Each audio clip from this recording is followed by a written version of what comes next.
Clint here. Today I've got Cecile back. We had her on the previous podcast talking about her story and about how she got off prednisone and all about getting off prednisone. So if you have a situation where you're on prednisone and you want to learn about how to do that, go back and watch the last episode with Cecile. She also shares her story, how she did it. So it's all about prednisone. Today we're going to talk about why diet is not enough.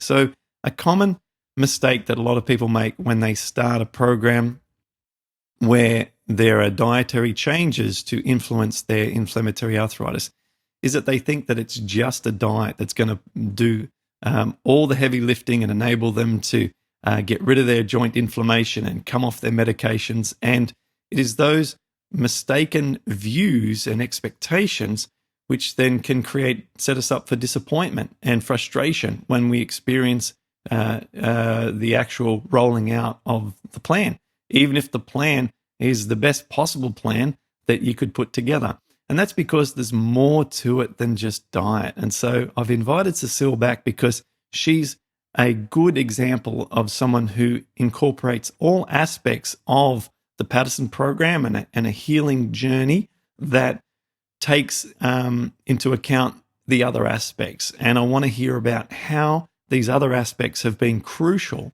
over and above the diet in helping her improve. So welcome back, Cecile. Thank you very much.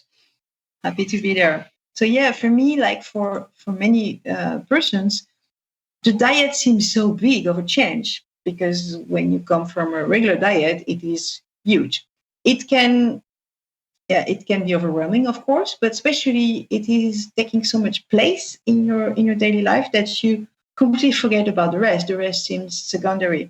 And unfortunately, it's not. So diet is a big team and it is not easy and it is a huge change, but it is not enough. For me, I could see right away that diet was not doing all of it. I became vegetarian, I think, 2 years before starting rheumatoid arthritis. And when I've been diagnosed, just before I've been diagnosed, actually, I felt so bad with all what's happening to me that I thought I should go all the way in and go whole food plant-based and see if it would help me. And I felt better on a lot of levels, but it was not changing everything. When I've been diagnosed, then I took out I took out the oils and I took out the gluten. But again, I felt a bit better in a general way, but it was not impacting enough my rheumatoid arthritis, not at all. So I was absolutely not reluctant to start medication because I was absolutely aware if I wanted to keep my joints, there was no other way. That's very simple. So medication was for me difficult to accept, but I knew there was no other way than starting there. I never thought that would be something I would rely on all my life, because we know they have other effects than the one which are helping us with our joints. But for me, that was really something I needed to go through in order to keep my joints safe in the first step of the disease. Yeah. But then I also saw, Continue, yeah. Rapidly, I realized that this fatigue I was having was just taking me down all the time. And I realized I was really getting stiffer, even if the pain was not there, but getting rid of my stiffness would take me more and more time. I really felt all of this was taking me down. So when I realized via your program how sport was absolutely necessary, I decided to try it. And like many of us, I went to my first Bikram class. I thought I would die there. I think I hated you that day. And the first thought was like, no, it's wrong. That cannot be something that's good for me, that's going to help me. But I decided to try it and stick to it because when I saw your improvement, I just could not try it. That was just not possible. So I went for it. I'm lucky enough to have Bikram yoga close by, only 8 kilometers biking, so that's nothing. And I did stick with that. It was really painful. It was really hard. And then slowly I realized I was less and less tired. And in the beginning, I was kind of looking for excuses not to go because, I'm so tired, I can't go. And then I started to not use those excuses anymore because I saw the benefit I could get out of it. And every time I had some issue with more pain, I would go back more to Bikram, and the pain would just slowly melt away again. So that was my second drug, I would say, for the pain, and also improving my life quality, because having less and less of this fatigue was a huge benefit for me, of course. Yeah, and that also helps your mental state as well. It helps with stress reduction as Yes. well. So Yes. the areas of influence over the condition we have are, we've got our medications, we've got our diet, we've our sport, as you call it, or exercise, we've Yeah. got stress reduction, and we have supplementation. And then there's Yes. there's some little quirky things that we can do with regards to earthing and oral health and things like that. But in terms of sort of our main categories, they are the main categories. And when we focus only on one of those categories and try to exploit it massively, we're going to get disappointed.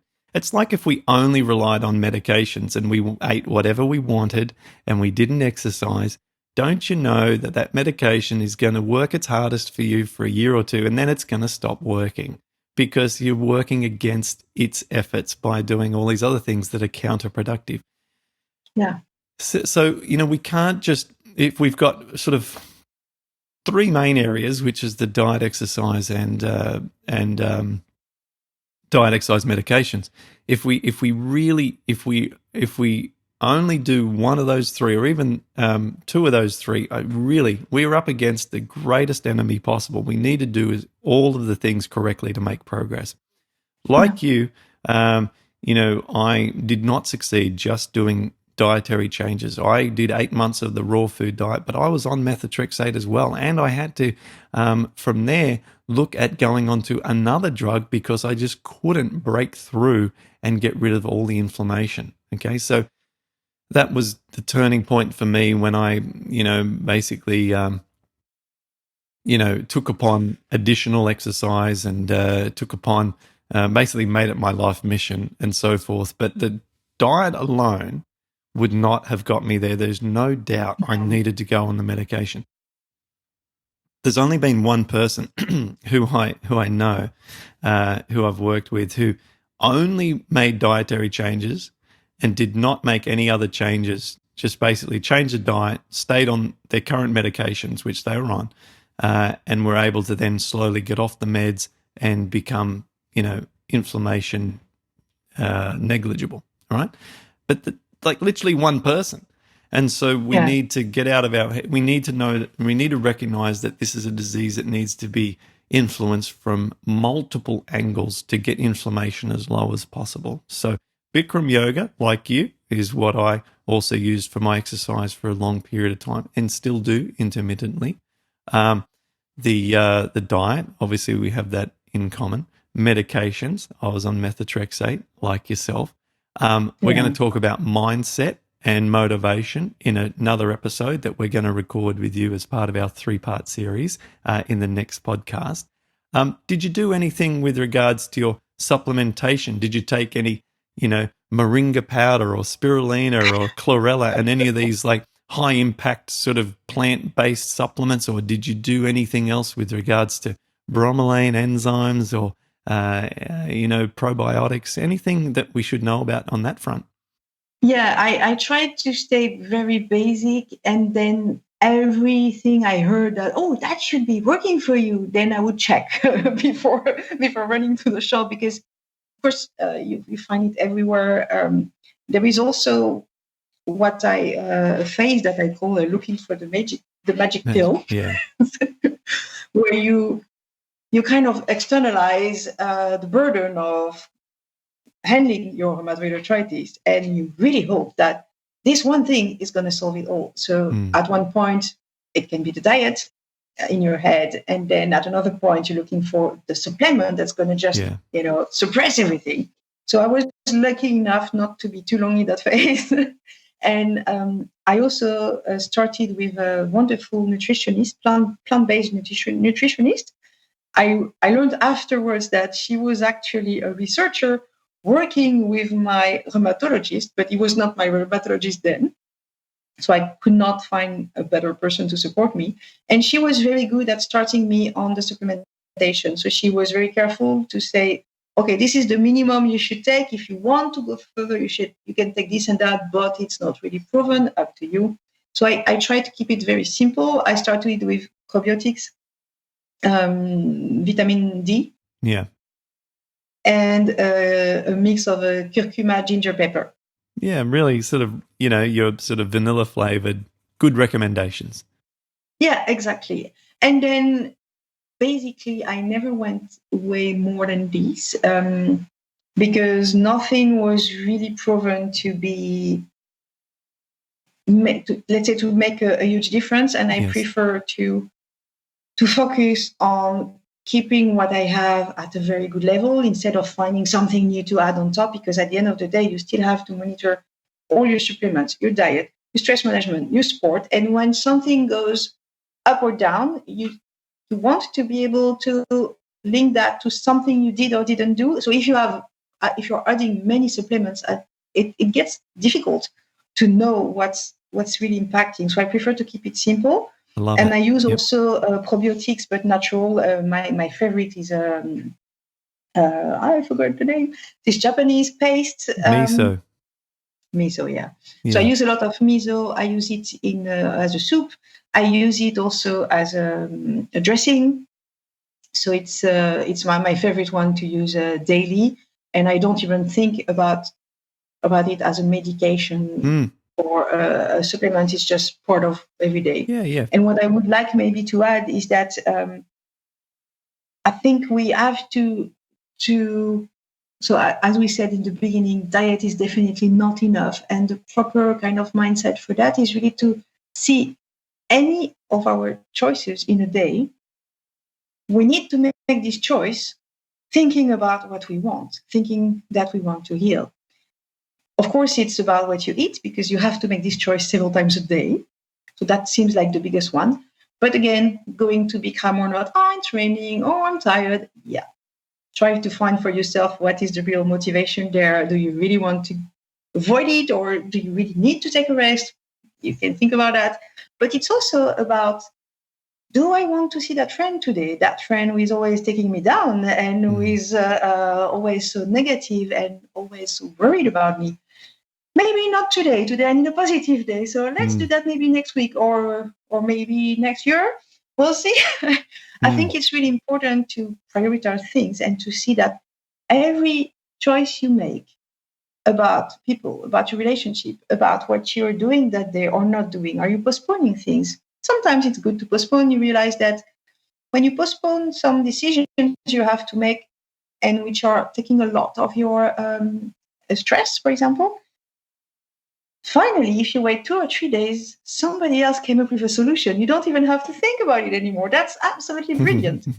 So I think all of these, we really have to keep in mind that everything that we want to do, we want to do it thinking about being better, doing better for ourselves. And that really impacts everything in our life. So that's why thinking just about the diet is not enough. And it's not the approach that really will bring people to success.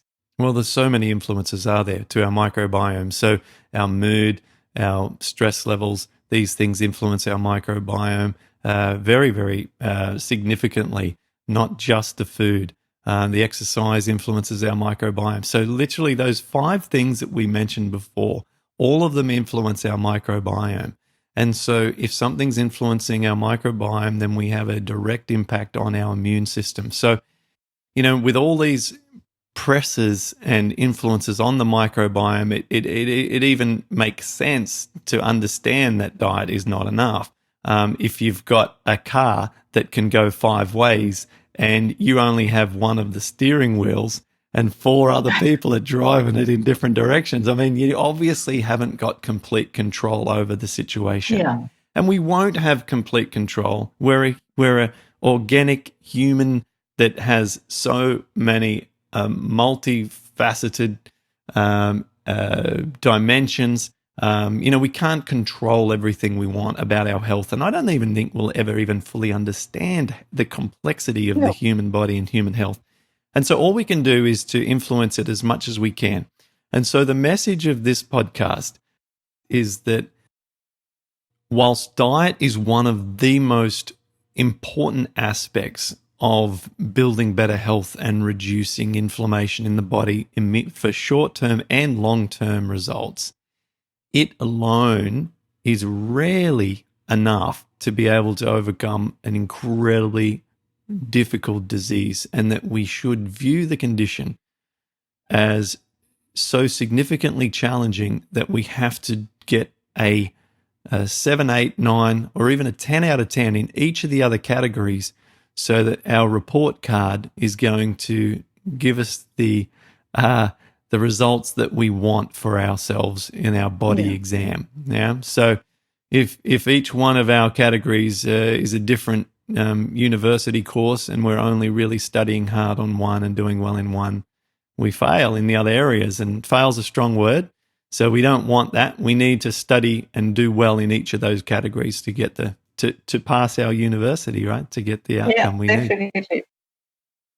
So thank you, Cecile, for coming on here and sharing and having a chat with me about diet, because you and I have had similar experiences in that department. We've utilized all aspects of the tools available to us, not just the dietary component. And I hope that other people can relate to that and also be motivated to keep up the diet. It's critically important, but also look at these other areas if they are not seeing the progress that they want. Thank you very much.